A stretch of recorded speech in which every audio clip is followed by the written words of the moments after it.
Bonsoir mesdames et messieurs et mesdemoiselles, j'espère que vous allez bien où que vous soyez à travers les quatre coins du globe.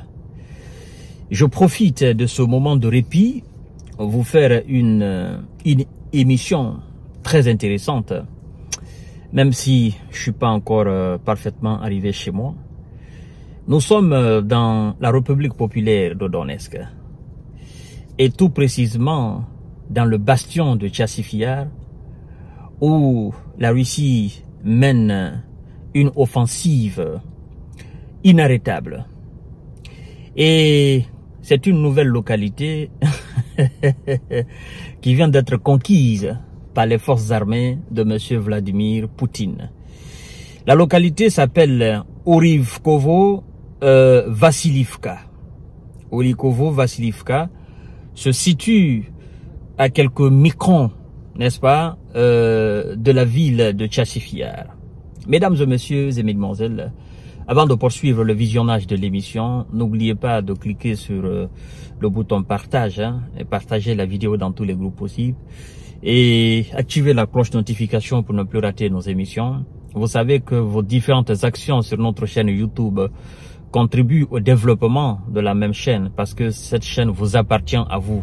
Moi, ce que je fais, c'est de faire les émissions, c'est de vous informer de ce qui se passe dans le monde entier. Et je vous invite également à vous abonner à notre page Facebook, le géopolitologue, si vous êtes intéressé et que vous avez un compte Facebook ou une page, vous allez dans votre barre de recherche, vous écrivez le géopolitologue et puis vous vous abonnez, puis vous continuez le visionnage de l'émission. Alors, après la chute de la ville minière stratégique de Toretsk, dorénavant, c'est une nouvelle localité encore stratégique qui vient d'être conquise par les forces armées russes. Alors, vous savez pourquoi je fais ces émissions chaque fois? C'est pour vous prouver que chaque jour qui passe, M. Zelenski et ses alliés perdent en confiance. Et à chaque fois qu'ils perdent en confiance, la Russie devient de plus en plus forte sur le terrain. Parce que leur objectif en armant l'Ukraine, leur objectif en fournissant des équipements militaires de l'Occident, c'est de permettre à l'Ukraine d'être en position de force le jour de négociation. Mais puisque c'est pas seulement l'argent qui fait la guerre, il faut des hommes, il faut une très belle stratégie pour mener une guerre de haute intensité avec une puissance aussi démesurée comme la Russie. Mais malheureusement, nous constatons que au fur et à mesure que les jours passent, que les mois passent, les semaines passent, l'Ukraine s'effondre de l'intérieur. L'Ukraine est en train de perdre ses villages, ses villes. Nous ne cesserons de réitérer cela. Après la chute de Toretsk, si M. Zelenski et ses hommes avaient décidé de passer directement aux choses sérieuses, vous savez que la ville qui vient de tomber aujourd'hui, Orivkovo-Vassilivka, ne serait pas tombée. Vous le savez très bien. Et malgré tout ça, ils ne baissent toujours pas les bras et croient qu'ils peuvent battre la Russie. Comme a dit M. Zelenski lui-même, que la Russie doit être et peut être battue sur son territoire russe. Bon, j'ai dit que il sniffait beaucoup et qu'il devrait arrêter de sniffer. D'accord? Il devrait, parce qu'il a besoin de toute sa capacité humaine pour pouvoir diriger l'Ukraine le peu de temps qui lui reste à la tête de cet État-là. Aujourd'hui, c'est des centaines de S de M. Zelenski qui ont été envoyés au repos définitif pour la libération de la localité d'Orivkovo-Vassilivka. Oui, c'est plusieurs chars et plusieurs blindés qui ont été détruits. C'est plusieurs dépôts de munitions qui ont été détruits. Parce que toutes les brigades, toutes les unités qui étaient là pour défendre cette localité stratégique au niveau de Tchassifiar, les 90% ont été envoyés au repos définitif. Je ne sais pas si vous comprenez.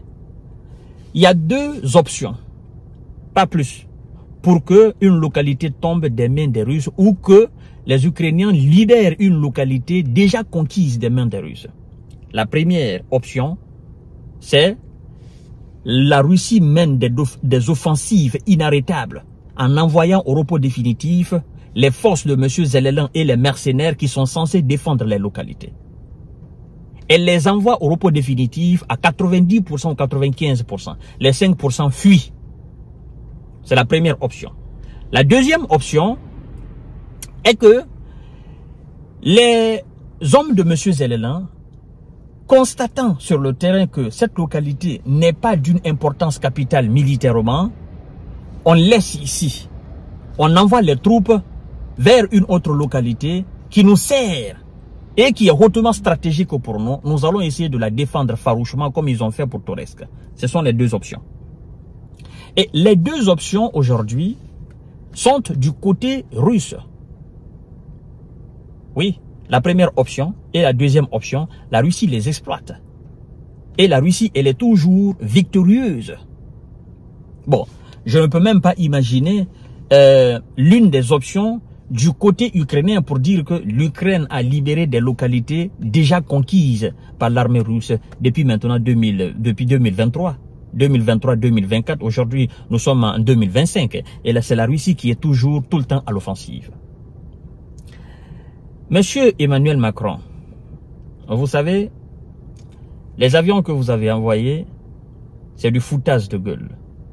Parce que les Mirage 2000, comme les Russes l'ont dit, ce sont des avions obsolètes qui ne vont absolument rien changer sur le terrain.